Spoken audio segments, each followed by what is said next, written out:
Good morning. আজকে দ্বিতীয় দিন সকাল। আজকে আমাদের সকালবেলা ঘুম ভেঙেছে এই পাহাড়ের কোলে।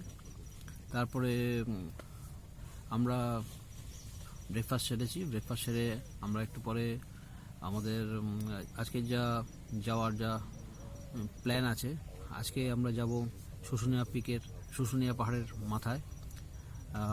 সেখানে গিয়ে আমরা কিছু সময় কাটাবো, আর সেখানে আমরা হয়তো কিছু রক ফেস থাকলে আমরা সেখানে কিছু প্র্যাকটিস যদি করার কেউ থাকে তার প্র্যাকটিস করব।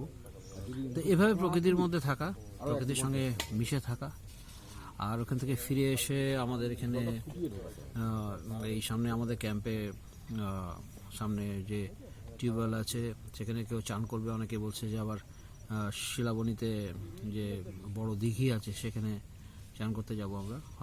দেখা যাক তারপরে কি হয়।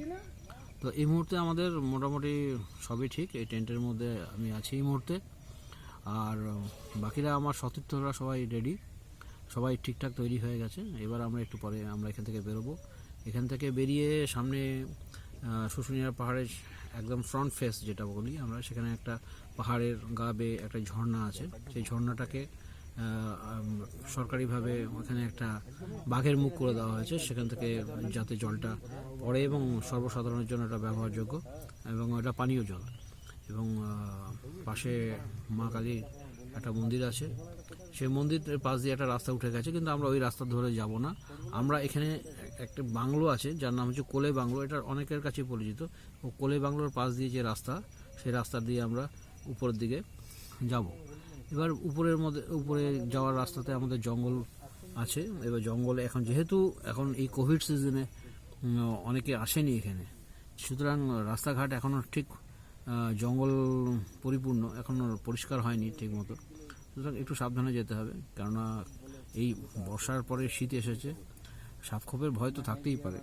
সেগুলোকে মাথায় রেখে আমরা যাব। উপরে গিয়ে পৌঁছে তারপরে আবার দেখা হচ্ছে।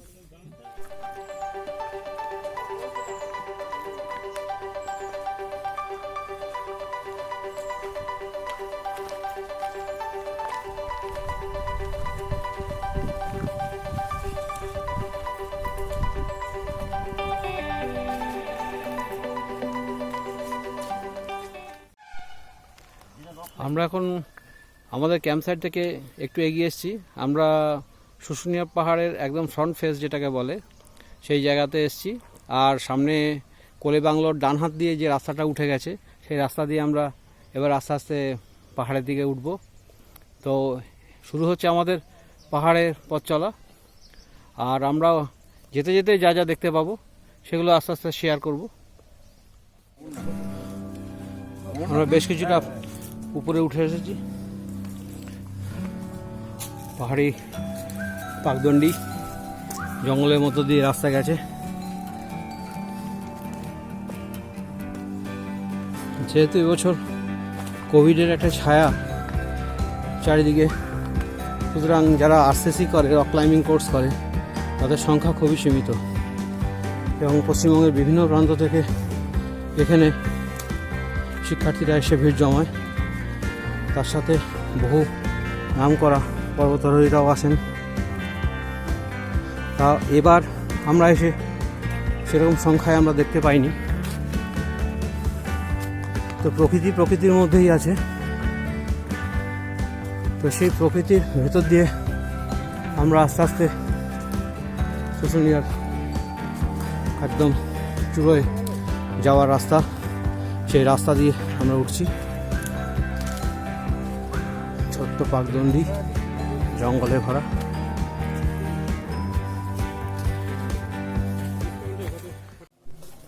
ঘড়ির কাঁটা বলছে এখন সকাল 10:10। এখন আমরা এই মুহূর্তে কিছুটা উপরে উঠে এসেছি।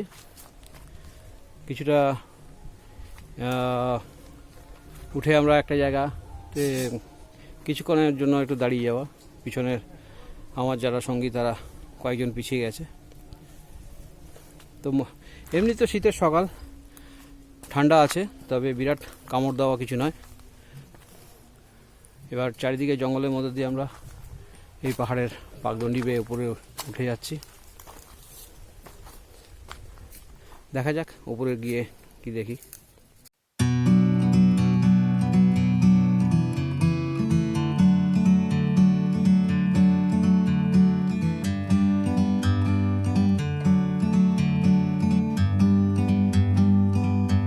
Like a bird on a tree,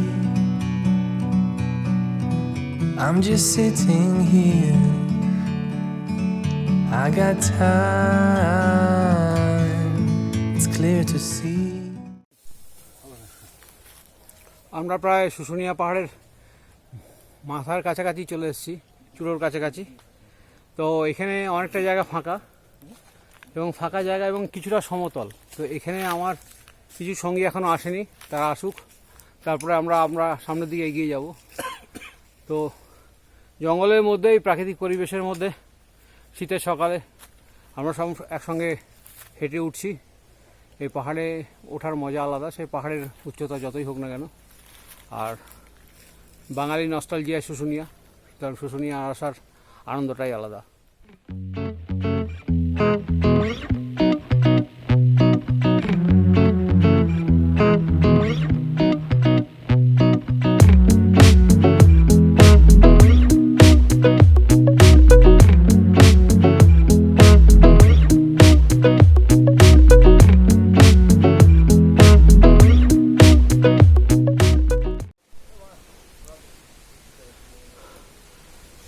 অনেকটা উপরে আমরা উঠে এসেছি, আর কিছু দূরত্ব বাকি আছে। মাঝে মাঝে উঠছি, মাঝে মাঝে একটু বসা, সাময়িক একটু দম নেওয়া, তারপর আবার চড়াই ভাঙা, এভাবে এগিয়ে যাচ্ছি। আমরা একদম শুশুনিয়া পাহাড়ের মাথায়। এখানে একটা ঠাকুরের মূর্তি, শ্রীকৃষ্ণের একটা মূর্তি আছে এখানে। Like a bird on a tree, I'm just sitting here. দেখার ভিউটা, দেখার জায়গাটা কই রে? I got কি গাছ?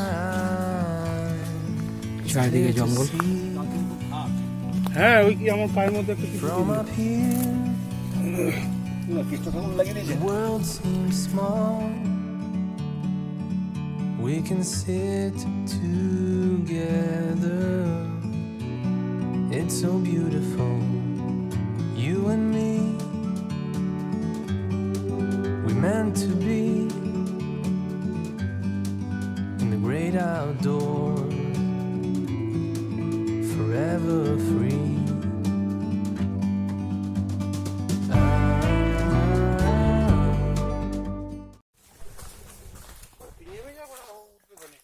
আস্তে আস্তে পাহাড় থেকে আমরা নামার রাস্তা ধরে নামছি।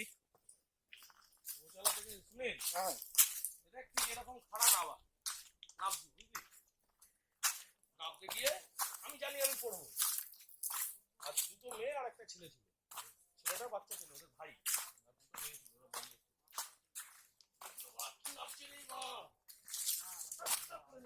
পাহাড়ে ওঠার থেকে নামাটা খুব সাবধানে নামতে হয়, কারণ হচ্ছে পাহাড়ে নামার সময় যত দুর্ঘটনা ঘটে, তো এটা যে বেসিক, যে কোনো পাহাড়, এটা শুশুনিয়া হোক বা অন্য কোনো বড় পাহাড় হোক, পাহাড়ে ওঠার সময় সাবধানতা তো অবলম্বন করতেই হবে, কিন্তু নামার সময় আরও বেশি মনোসংযোগ এবং সাবধান হতে হবে।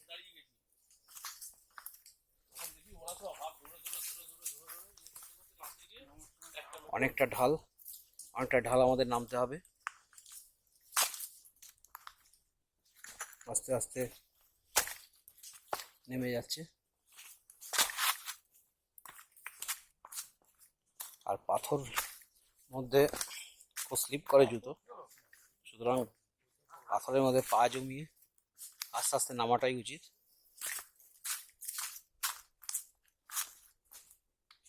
নামাটা একটু ভিডিও করো,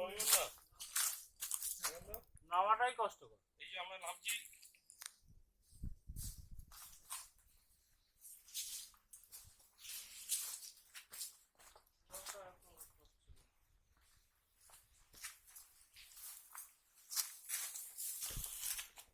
অনেকটা ঢাল বেয়ে নামা হচ্ছে।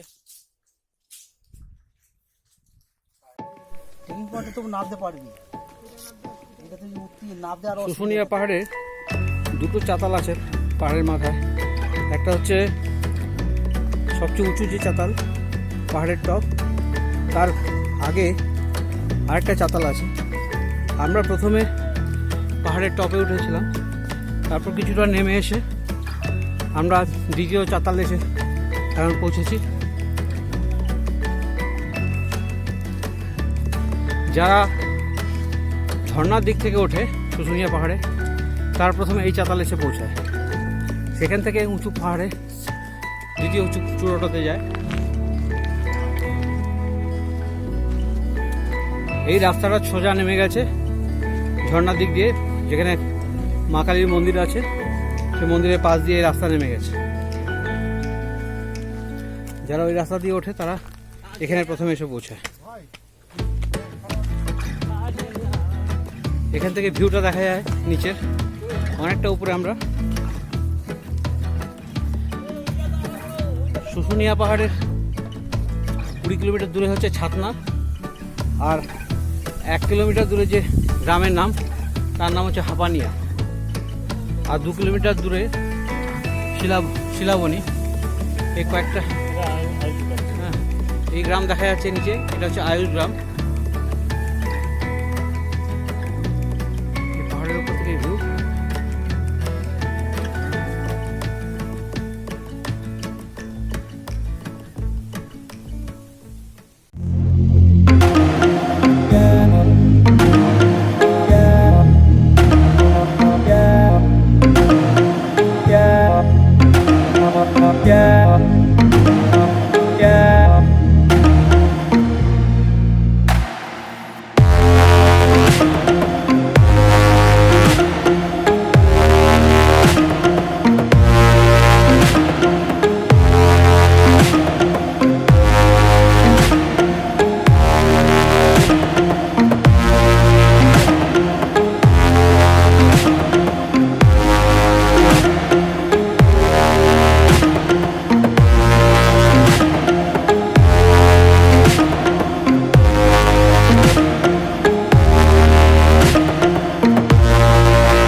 আমরা এখন শুশুনিয়া পাহাড়ের আরেকটা ফেসে এসেছি, এখানে রক ক্লাইম্বিং করানো হয়।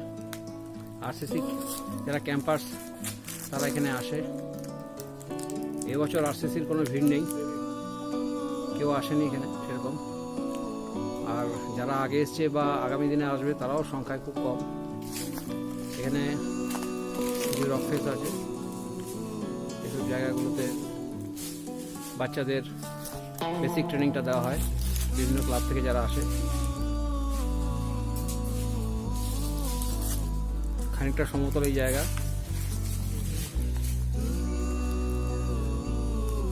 বহু পুরনো কিছু গাছ যেটা রকের উপর দিয়ে ডালপালা বিস্তার করেছে।